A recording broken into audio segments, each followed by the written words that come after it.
Welcome, everyone. My name is Marie Piaye, and I'm the Director of Development and Communications at HomePlate Youth Services. I'd like to extend a warm thank you to our sponsors, Kaiser Permanente and Columbia Bank. I'd like to also thank our speakers for putting in so much work this past month to prepare for tonight. Lastly, I'd like to thank HomePlate Youth Services for being unapologetically different than other social service organizations that I've encountered. HomePlate Youth Services is committed to creating an environment of belonging. Our goal tonight is to share a little bit of that sense of belonging with you to bring into your own communities. I have the pleasure of introducing our host, a fellow Portland transplant hailing from Michigan. Chris Williams, the founder of Porch Sessions, is magnetic, and his commitment to serving youth rivals HomePlate's. So without further ado, let's get this event started. Chris Williams, founder of Porch Sessions. Thank you. Hello and welcome everybody. Thank you for coming tonight. This is a collaboration between HomePlate and Porch Sessions. And I was super excited when HomePlate reached out because our mission statements, both HomePlate and Porch Sessions, are so similar. They're about creating safe spaces and creating community for people. So something to know about Porch Sessions is we started about 6 years ago. And I wanted to start something where people who would otherwise never meet had a space where they could share stories and create community. And we revolved around the idea of creating less strangers in the world. So that is what we are going to do for all of you tonight. Something to remember is that normally these events are live and in person, but because of what we've all been experiencing for almost 2 years now, it's still live, but it's coming to you virtually. So let me break down how Porch Sessions is going to go tonight. It's pretty simple. First, we're going to bring up some storytellers, and they're going to tell their story for about 10 minutes. After they're done with their story, you all are going to be asked a question by the storyteller. And then you're going to be magically transported off into a breakout room where you can answer that question for around 10 minutes. This is where the make less strangers parts comes in. And then you're going to come back here and we're going to do the whole thing all over again. So there will be a total of 3 storytellers tonight. So about the breakout rooms. If you're like me and you can take up a lot of space with your voice, when you're in the breakout room, I just want you to think about that. Am I taking up a lot of space? Am I leaving space for other people to talk? And if you're somebody who likes to sit back and listen a lot, let's see what happens if tonight you step a little bit out of your comfort zone and you speak up a little more. We want to hear all voices, okay?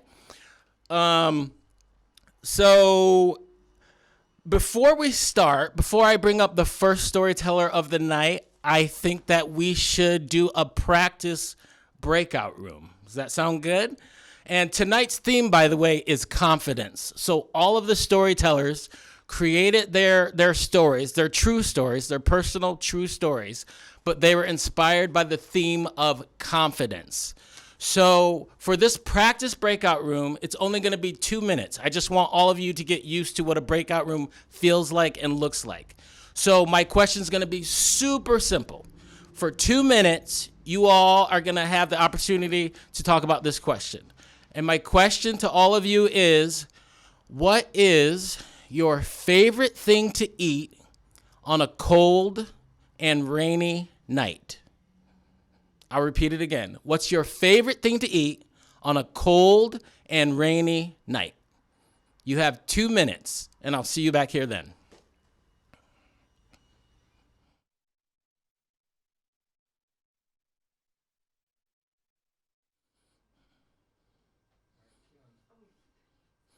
Okay, welcome back. I hope that was easy. I hope you all got to meet some people you didn't know and talk about delicious food.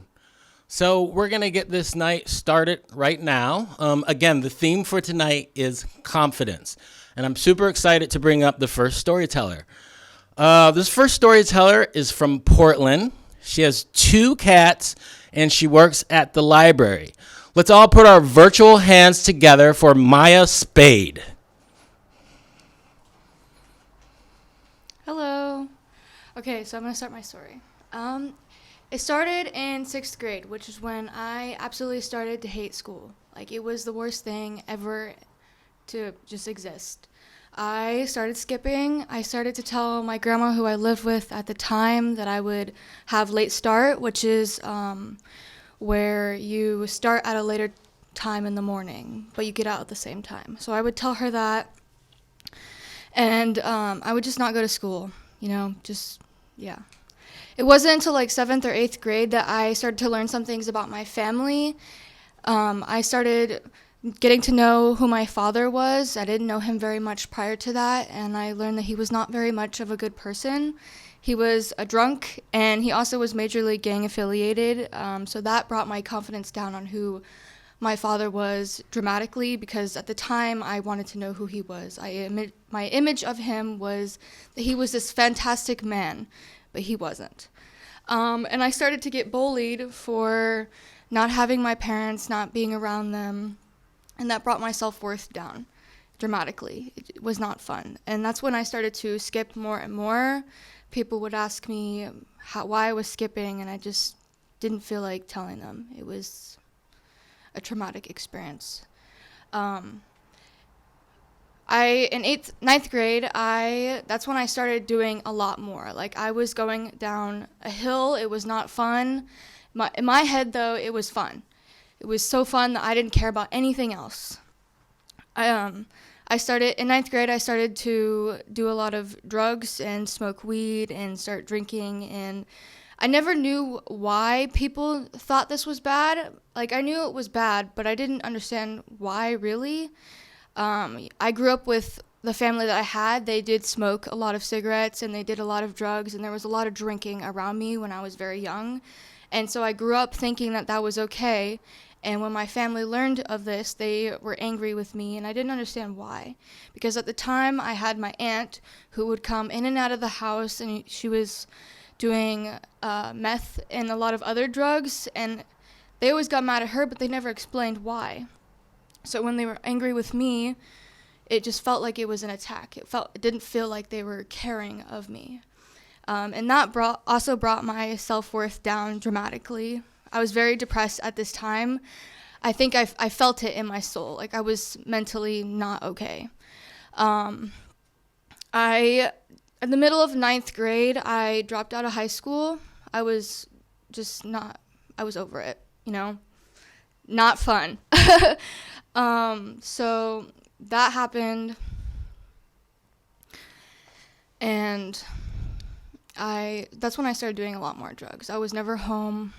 I didn't want to be home. I didn't want to be at my friend's house. I would tell people I was going somewhere, but in reality, I was out very late at night, going places I've never been to before, drinking with people that I've never even met sometimes. That was the first time I met them. And I was just rapidly going down a hill. At the start of 10th grade was when I was like, I'm going to school. I'm going to start going to school. I'm going to do everything, because in my soul, as I was depressed, I knew I was smart enough to go to school. I knew I was smart enough to pass my classes. I knew I was smart enough to do everything that I wanted to accomplish in my life, and yet I was letting myself drown in my sadness, because for what? For nothing. Because I didn't know how to cope with anything. When 10th grade started, like the first day of school, I was like, all right, I got up super early, I got dressed, I did myself really well, and then as soon as I was going to leave for the door, I couldn't. Everything that happened to me, I just started rushing in my head. I was bullied for not having parents, I was made fun of, I was mentally not okay, and I just couldn't. It was not a good experience, and so I also decided not to go back to school. At this time, I was also iffy on drugs. I was still doing them, but I had slowed down. I did not stop, though. I was thinking that this was okay, even though I knew it wasn't. It wasn't until about the halfway to 10th grade that I decided to go back to school because I felt sad that I wasn't in school. All my friends were in school and they were having so much fun while I was at home very much not sober and drowning in my sadness. So I decided to go back to high school, and which meant I had a special schedule. Usually in high school you have about 4 classes a day and 8 classes in total.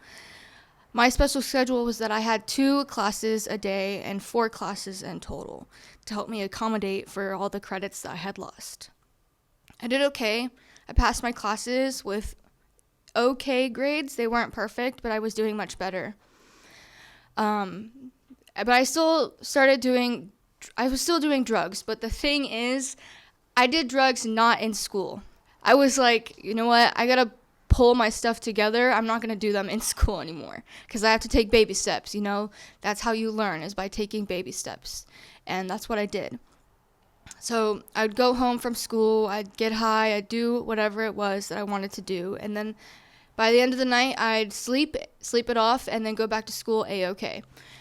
It wasn't until 11th grade, I had literally less than 12 credits, and you need 24 credits to pass high school, and each school year you get about 4 to 8 credits. So I was having the credits of like a freshman. And that's when I sat down. My counselor at school told me that, and I literally cried. I was like, what am I going to do? So I pulled my stuff together, Sorry, I'm very nervous. I had a full schedule, and I started to go to school. I stopped doing the drugs. I don't know really what pulled me out of not doing them anymore. It was like an epiphany for me. I was like, I don't want to live my life like this anymore. And part of it was that I had also, when I was young, I had gone to the hospital on a suicide watch. Prior to that, though, the reason why I was in there was because I had a counselor who told me I was literally too depressed for her field of work, which I thought was very odd, but kind of funny because her job was to work with young kids who are depressed.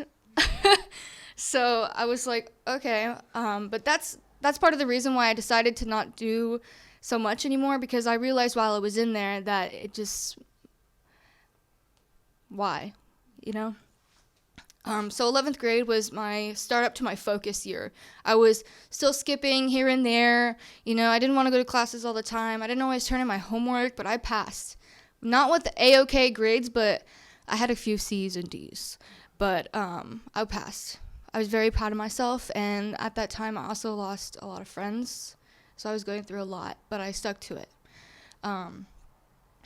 And I realized too that I wasn't entirely my best self. Part of something I always tell my friends is that I want to be the best friend you'll ever have. I don't want anything bad to happen to you, But in the time I was doing drugs, I realized that I, too, was also a horrible influence. Like, I remember this one time I was with my friend. Me and him went to the fair. We were very close, He didn't really do any drugs. He was always there beside me to support me, even if he didn't like my decisions. And I very much so remember me almost peer pressuring him or forcing him to do these things with me because I felt alone when I did them, which in fact was not a good idea. I felt even more alone when I was doing that. And I remember one time I got very high and I broke his phone. Like, I shattered it. And it was one of the newest iPhones. And I felt so bad, and he was very angry with me. So that's why I lost a lot of friends. I was also a bad influence, and I realize that now, and I always try to be the best influence for my friends. 12th grade was about my main focus year. That's when I was a senior in high school, and I was like, I gotta pull my ass together. I really gotta go, and that was, oddly enough, my senior year. I had all perfect teachers. Like, I loved them so much, and that was the reason why I was so willing to get up in the morning so early and go to class. I turned in every single homework assignment that I had. I had almost perfect assignments. I was so proud of myself, and I don't know what I would have done without them, to be honest. They're very kind. I really appreciate them. I also had a therapist that was referred to me by the friend that I broke the phone from. He realized that I was not okay, and he told me that I should go see a therapist. And at that time, because of the counselor I had previously, I was very reluctant, but I was like, I have literally nothing to lose. The worst that can happen is they tell me no, and I'm gonna be okay. But I actually currently still see this therapist. I love him. He was very kind, and a part of the reason why I don't do as much as I do today is because my therapist makes me feel normal, even if I am very depressed and very anxious a lot. He makes me feel like I have a chance in life, and that my past will not define me, and I appreciate him for that. So yeah, at the end of 12th grade, I literally passed high school. I graduated and everything. I had a cap and a gown, and I was so proud of myself. Like, I cried. It was the most beautiful thing in the world, because I got to do this thing that was a once-in-a-lifetime thing, and I don't think 15 or 16-year-old me ever thought this was possible, but it was. And I am very proud of myself. So yeah. Thank you. Oh, my question is, has there ever been a time in your life when you thought everything was going just fine, but it really wasn't, and it showed? All right. Thank you, Maya. So I'm going to repeat that question again for all of you while you're getting ready to go into those breakout rooms. The question is, has there ever been a time in your life when you thought everything was going just fine, but it really wasn't, and it started to show? So you'll have about 10 minutes in those breakout rooms. Remember to hit that accept button when it pops up on your screen. Hello, everybody, and welcome back. I hope that you were able to learn some things about your fellow breakout roomers. So before I bring out the next storyteller, I want to tell you a couple things about her. She is from LA. Go Dodgers. That was her, not me. I'm a Tigers fan. She works for HomePlate, and she has a passion for connecting with other people. Let's put our virtual hands together for Valerie Soto. So I grew up in a very loving and supportive Mexican household. I'm a first-generation Mexicana, and growing up, my parents never really pressured me to go to college. It was always because they gave me a choice to either work or go to school. So I remember when I shared with my dad that I wanted to go to college, he's like, ¿Pa qué vas? Why are you going to go to college? You know, me and your mom didn't go and we're successful. Which was true. My mom was born in Zacatecas, Mexico, and she grew up there until she was 7 years old, and she came to the United States with her family and grew up in Pasadena, California. And my mom was a very young mom. She was married, pregnant, and widowed by the age of 17. And she had my brother at the age of 18 and my sister when she was 19. And when she was 19, she got to finish her GED. And, she always wanted to go to school. She actually wanted to be a nurse, but because of family commitment, she just didn't get the opportunity. So she had me when she was 26. I was the planned child. And that's kind of when she started being more interactive in our lives. She started being in community meetings and running PTA meetings, and I remember grabbing her coffee for her and her bread and making sure the tables were arranged correctly and watching her connect with so many people. We would go to school board meetings and community meetings, and she would go away for the weekend for conferences. And my mom didn't have a full-time job. She helped with the family business, and she helped take care of us, so she had a little bit of time to dedicate to that. And I just saw the impact that she had with so many people. Just because she wasn't educated didn't mean that she didn't have knowledge or wisdom. I remember when I was figuring out if I wanted to go to college, she pulled out this big box like this full of papers, and it was all just certifications and trainings that she had gone to. And I was super impressed. I was like, dang, that's a lot of paper. But she was just like, you know, you don't need to go to school to be successful. And so I kind of took that with me. And now my mom works at a school district with my encouragement. I saw that she was doing so much for the community for free, and I was like, Mom, you need to get paid. And she started working for the school district, and she's been there for about 15 years now. And my dad had a totally, completely different experience. He's also from Zacatecas, Mexico. My parents are actually from the same little hometown. And my dad he was born in a ranch. There was no running water, no electricity. He was actually born under a tree. So I think that's pretty interesting. And they moved to the city when he was still a baby. And when they moved to the city, times were still really hard. His family was really poor. So he had to stop going to school and start working at the age of 7. And he went to go sell ice cream at the age of 7 years old. He sold ice cream. He'd wake up at 5 a.m., walk across town, make the ice cream, come back, sell it, come back home just to eat, sleep, and do it all over again. So he's been working literally all of his life. And when he was 16, he came to the United States. And he shared that, it was really tough. He had to sleep under bridges and dig through trash cans just to have something to eat. But more job opportunity came his way, and he worked at a restaurant and at a dry cleaners. And he finally started working with a cousin doing pressure washing. And he started his own business from that. And he became super successful. And when he was like 48-ish or so, he had a little bit of extra time in his hands. He's like, you know what? I want to be a U.S. citizen. So I was like, hell yeah, let's get you signed up for some classes. And at that time, I was working at a community college that offered that. And he was going to class, but he wasn't really like understanding things. And I was like, well, what's the holdup here, But we realized that he never really learned how to read or write in Spanish, in his native language. So I was like, Dad, let's get you signed up for Plaza Comunitaria, which was a program that taught you how to read and write in your native tongue, which was Spanish.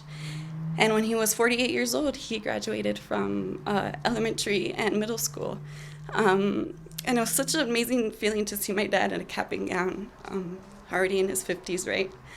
And my dad now is 55, and he's retired, and he's living his best life. So because of my parents' experiences, I never really thought I was going to go to college. I wanted to be a model, and I wanted to sing.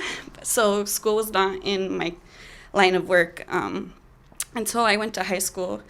And they really drilled into, like, go to school. You have to go to college after you graduate high school. And, I had good grades. I had a 3.8 or 3.75 GPA, and I was taking honors classes. And I found out that all you needed was a 3.0, and if you took honors classes, it was going to be easier. So I was like, hell yeah, I'm going to do this. And I also wanted to be the first one in my family to get a bachelor's degree.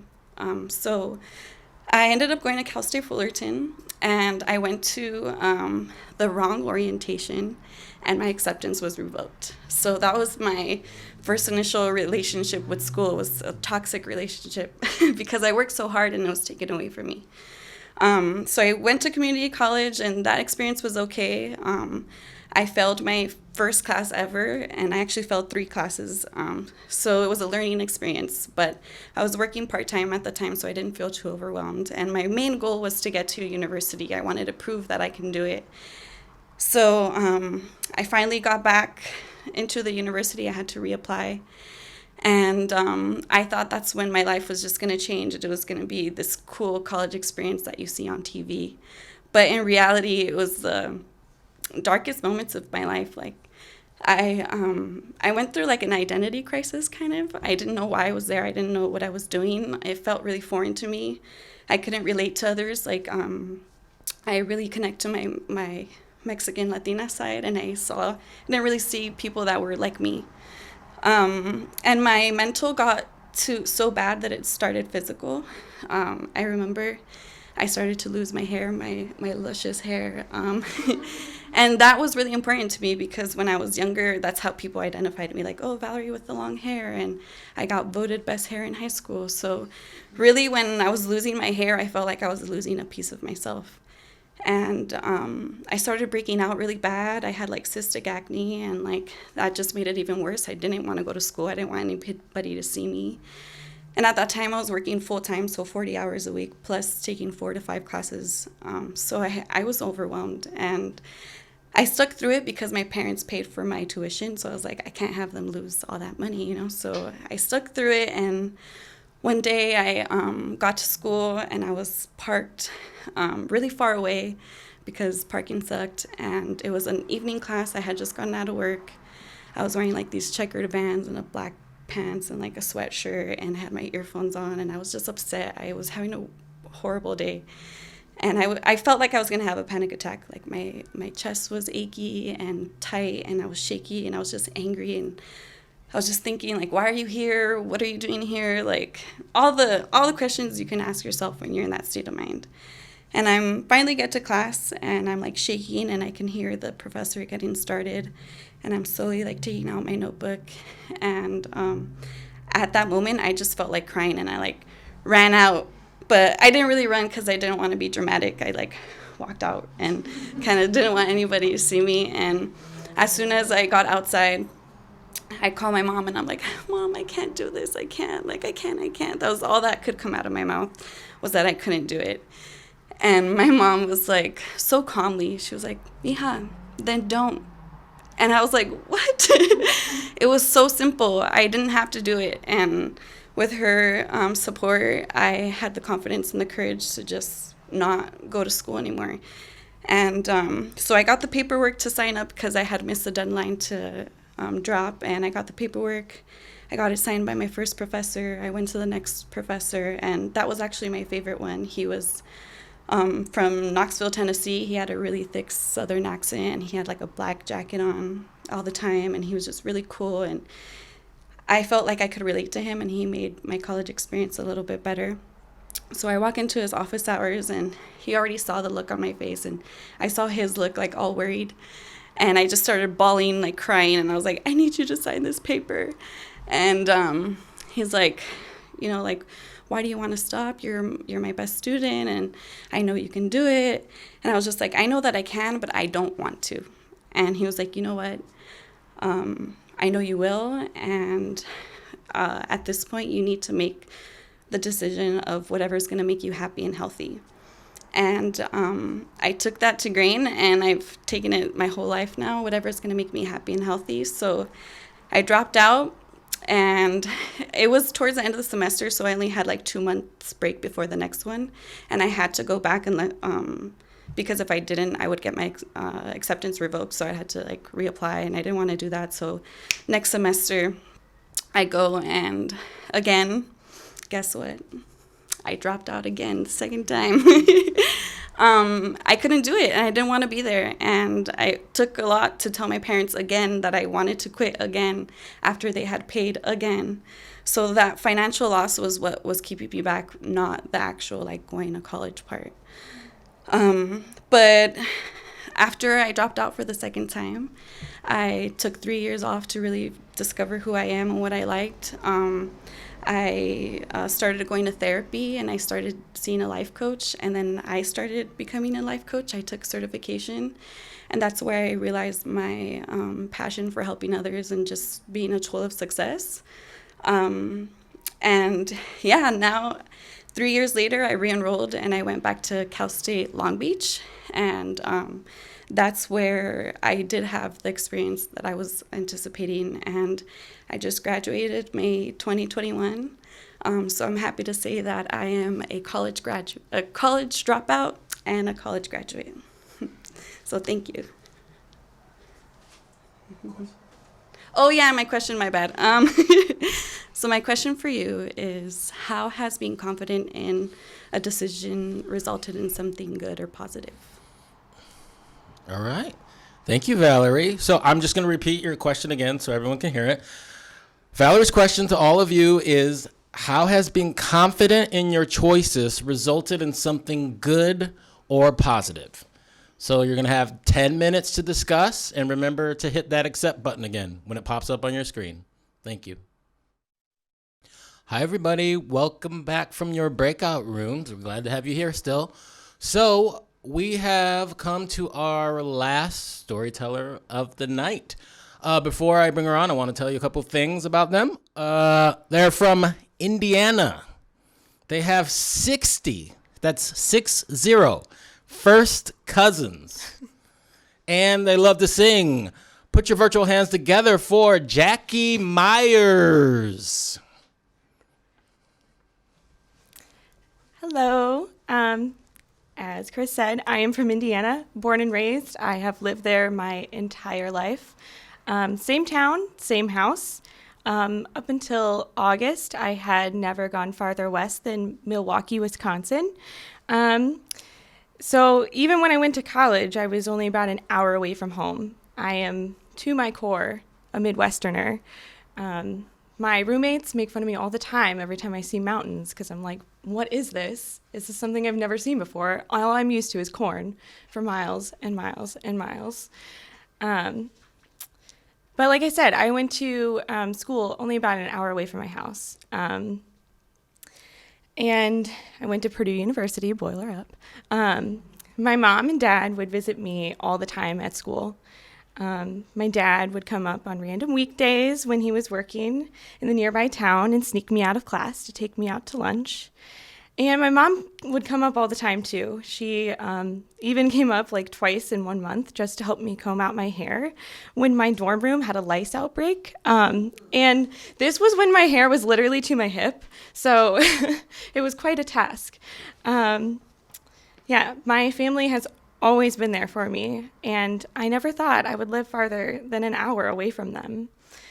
Growing up, everything revolved around my family. Big family gatherings every holiday featuring my 60 first cousins, 4 masterfully roasted turkeys, and 1 fried turkey, of course, and whipped cream fights were tradition. Every Friday night, we spent together going on Dairy Queen runs and watching movies. Saturday nights were reserved for family viewings of Saturday Night Live every single Saturday. Family game nights and making pizza together with my cousins was the backbone of my childhood, and I never imagined myself away from that. I had become very comfortable in my home in Indiana. Although living in Indiana had its perks, mainly my family, it also most certainly has its downfalls. Growing up in the public schools of Carmel, Indiana, and eventually attending the local Catholic high school, I learned very quickly how to fit in and tone down my Jackie. To feel safe and accepted at school. Debating in government class about topics like gay rights and women's rights, it became very clear to the people around me who I truly was. I was very clearly someone who was not welcome there. Despite these things, I wanted to stay for my family. It wasn't until my senior year of college when I knew that I had to leave. I had recently submitted my application to an organization called JVC Northwest. Spoiler alert, that is the organization that I'm currently serving a year of service through. The week that I decided to leave, it was inauguration week. Joe Biden was elected president of the United States, and Kamala Harris had become the first female vice president. My friends and I were celebrating as we heard a thud on our front door. We looked outside and saw my pride flag had been torn off of our flagpole. My neighbors were outside our house yelling slurs and holding a lighter to my flag. I was so exhausted and frustrated for putting up with this hate, feeling like I always had to hide to feel safe and accepted. When it came to deciding what I was going to do next after graduation, I was so torn between my family and finding a place where I could fully express myself. Although I have my family, I never felt truly comfortable being myself in Indiana. It was always made very clear to me that there was only one way of thinking and one right way of being in Indiana. I identify as queer, and quite frankly, that's just not something that is commonly well received and accepted where I'm from. When it came to making my decision, I knew I needed to be myself. I needed to be somewhere that would accept me for being me, and that I would be safe to express myself, my thoughts, my opinions, and that the people around me would also share those thoughts and opinions. I wanted to experience something new, live in a place I've never been before, and do something I've never done before. Live in a place where I'm not singled out for my beliefs or for who I am. And taking the leap to move across the country, 2,327 miles away from everyone I've ever known and loved, was and still is very terrifying. But I'm here, and I'm quite proud of that. It's hard coordinating calling home with the time difference and work schedules, and it's hard not being there when my sister introduces her boyfriend to our family, or when my brother and his fiance make wedding plans. But I'm here, and I'm out of my comfort zone, and simply for that, I'm pretty proud. After making my decision to leave, I never felt fully satisfied and settled in my decision. The months leading up to my trip out here were filled with anxiety and uncertainty, constantly second-guessing myself until it was too late to go back on my decision. The day I left, my dad walked me to the airport security at 5 a.m. I hugged my dad goodbye as I cried, and I took my first solo flight all the way across the country. My first day in Portland, I was terrified. Walking around a new city by myself, I was simultaneously terrified, but also pretty excited. I knew I needed something to comfort me. And the one thing that has always been there for me is coffee. I walked into the first coffee shop I saw. I was greeted by a friendly barista with electric blue hair.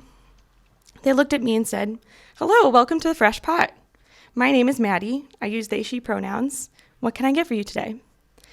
Instantly, I felt comforted and like a huge sigh of relief. Never in a million years would someone say that to me back home. I looked at them, and I looked around, and I saw the beautiful rainbow flag, not just in the window of that shop, but in all around the street. And that's when I knew I made the right decision. Thank you.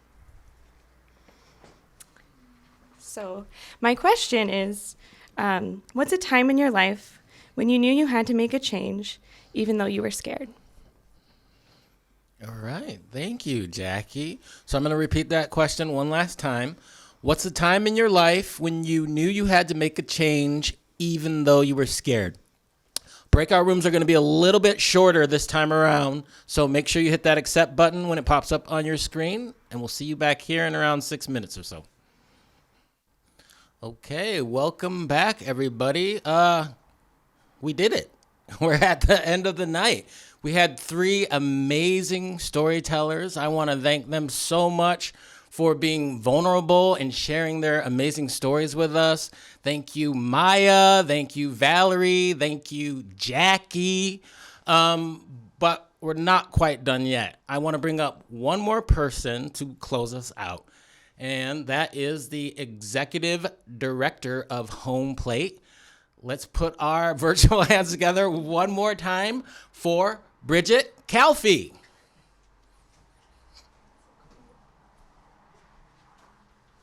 Thank you, Chris.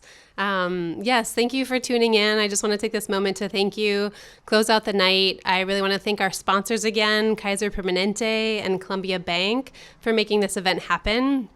I also want to express my gratitude to our brave and courageous storytellers, Jackie, Maya, and Valerie.